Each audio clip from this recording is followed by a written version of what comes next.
I'm Joan Davis, President and CEO of the Richmond Community Foundation, and I welcome you to the first event of our 2011 Northern California Summit on Children and Youth.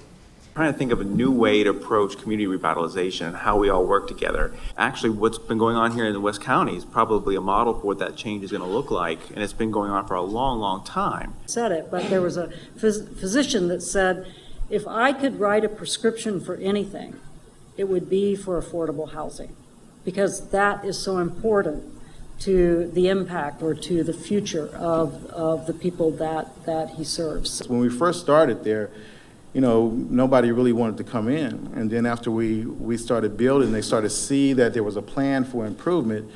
People started to buy into the notion. The Healthy Richmond is a good example. They mobilized the whole community. They got all different facets of what was going on and came together on a plan to address it in a systematic way, a measurable way. And it's just getting started. I think it's going to be really effective. School children, the majority of school children in West Contra Costa County are overweight and obese, from 36 to 60+%, depending upon the school here, are overweight and obese. It is the highest concentration of overweight and obese children in the county. You get changes like that only because of changes in the environment. And this is such a significant change that we are looking for the first time at a generation whose life expectancy will be less than our own if things don't happen. That's how profound this epidemic of obesity is. Never happened before in the United States. In Richmond High, we took some of the youth there, and we armed them with a video camera, and we set them out on a quest to see if they could buy an apple. They couldn't. There's food deserts, places where people do not have access to good quality food, and putting grocery stores in makes good sense. But my question to them at the time was, well, what has the impact of putting the grocery stores had on the community where you put them? And they said they didn't know. In fact, they told me it was impossible to know. You can't measure the impact of putting a grocery store in. It's too complicated. I mean, if you can have good preschools, good schools all the way through, get kids actually graduating from high school with knowledge, not just getting a degree, that has a greater impact on health than anything else. And I actually think we're blowing it right now on a national level, focusing on health care and access to care, when in fact we need to be encouraging more money being spent in education rather than trying to lay off teachers and stuff. Those who had used the train line once a week had lost 8 pounds in 10 months after the train had opened, as opposed to those who were not using the train. And they were able to show that it was the walking to the train and to work at the other end that made the difference. Chevron's been a big investor in this community. We've been part of this community for over 100 years. And last year we invested over $3.7 million in helping make this community a thriving, healthy, and safe community. What you're going to do is to go back to your various agencies and be the advocates for the people who have no voice. As Charles Simmons said, Charles Simmons was a British gymnast in the early 20th century. He said, "Sickness is the vengeance of nature for the violation of her laws." That is why we in Richmond put so much focus on the green, clean, healthy future of the 21st century. That's why we have a great environmental initiatives team in the city of Richmond. That's why my office places such an importance on having a clean, healthy environment. That is why we have a health and wellness element in our general plan, one of the few cities that has this. The United Nations Convention on the Rights of the Child recognizes the right of the child, quote, to engage in play and recreational activities appropriate to the age of the child. Significantly, the United States is the only country in the world that has not ratified that convention. We know that coverage is not necessarily access. So that's going to have to be kept in mind. I mean, look at California. You have 2/3 of children eligible but not enrolled in public programs. 2/3 of those eligible but not enrolled are Latino. Dr. Frieden at the CDC says there are no magic bullets around obesity, but if there is one kind of most significant thing, it would be around sugar-sweetened beverages from an obesity prevention standpoint. I know that's a very difficult, controversial thing, but UCLA and UC Berkeley came out with a couple of studies that show that 43% of the increase in calories since the 1970s has been in the form of sugar-sweetened beverages. It's a great opportunity for us in Richmond to take a leadership role, to say, well, you know, not everybody's figured out how to do this yet, but let's figure out how to make this a healthy community. Let's figure out how to build our local resilient economy that we need to do. I think the spirit of service probably motivates all of us in this room, and I was looking to Dr. King, and Dr. King equates the spirit of service with greatness, that everybody can be great because everybody can serve. And I think you've been such a great model with your life dedicated to service. And Dr. King said that what you need to serve is a heart full of grace and a soul generated by love. So I'm sure that you've got that, Dr. Ross, and I'm sure you're going to inspire us all in that direction.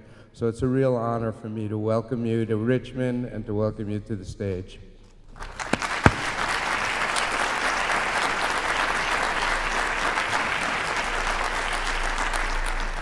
We are focusing on, in particular, on 14 communities across the state. Richmond, Sacramento, South Sacramento, and Salinas are 3 of the 14. And that we needed to make some tough decisions about focusing on a limited number of communities and stick with those communities and leaders in those communities like you all in this room for a decade on behalf of young people. Okay. The scientific research, public health data, and evidence tell us that place is really important in health. If you want to determine statistically what your life expectancy is going to be in this country, tell me your zip code, and I'll tell you what your life expectancy will be. In this country, of the $1.8 trillion that will be spent in health care this year, less than 3 cents on every dollar will be spent on prevention. Although if you look at the leading causes, and Dr. Ritterman knows this from his work as a cardiologist, the leading causes of disease and disability and morbidity and mortality and death in this country, the top 10 leading causes of the top 10, 9 are prevention and lifestyle conditions in some manner, way, shape, or form. The solution to creativity doesn't come from Washington or Sacramento or the Ivy League, hollowed halls of universities. It comes from the neighborhood and from the streets. We don't have a data problem, we don't have a research problem, we don't have an innovation problem, we have a power problem. You know, when I heard about zero tolerance in schools, I thought that was a good thing. But what we're hearing is, well, you know what? It's well intended, but it's having a harmful and bad effect on kids because they're getting pushed out of school. There's nothing more rewarding to an event presenter than to hear the buzz going on when you come out of your workshops. That is very refreshing. And the comments I'm hearing, I think we need to give a round of applause to all of the workshop presenters from this morning. Well, one of the things that we're going to be talking about on this panel today is the need for play at all stages of life. And some of the most exciting things in this field are happening right here in East Bay, and in particular right here in the city of Richmond. Play can actually refer to all kinds of activities. First of all, we're not talking about playing video games. The kind of play that is most directly connected to children's development is the kind that comes from their own intrinsic, internal desire to play, to make sense of the world around them. And that means that it's not organized and directed by adults. At the same time, adults have a critically important role in making sure that children have an opportunity to engage in that kind of play. The odds that a black child or youth will have someone close to them murdered is 8 times for a white child as compared to a white child, and for a Latino child, it's 7 times higher. But it's this stat that's shocking. The odds that a black child or youth will witness a murder is 20 times that for a white or Latino child. Witnessing a murder. So we learned a lot about providing family planning services and what we could do to really impact the teens that we were working with and helping to promote thinking about pregnancy before they get pregnant. Yeah, you can change a lot of people's health by changing policy. Absolutely. You know, I think it's very easy to feel like, to some extent, this is not easy and it's hopeless. But you know, I think if we look through public health history, there are a lot of examples of success. Child safety belts, smoking prevention, minimum drinking age, immunizations, helmet laws, lead levels. And so I want to talk a little bit about these sorts of experiences, some of the common threads are, and then talk as a group about what some of the implications are for the work that all of us are doing. And you can put a lot of effort into trying to change people's behavior, change how they approach their lives, their choices, but if every other message around them is saying something else, it's very hard to create that change. And we found that when we could all put our heads together and be connected, we did a whole lot better than people working in isolation. So when I say the word social network, let me first say, what comes to mind? Facebook. Exactly. I knew somebody was going to say it. What else? What else comes to mind? We're always connected with each other.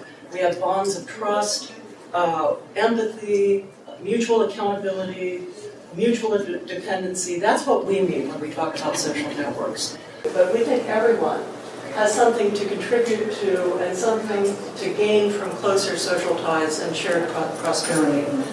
That's why I teach at the jail.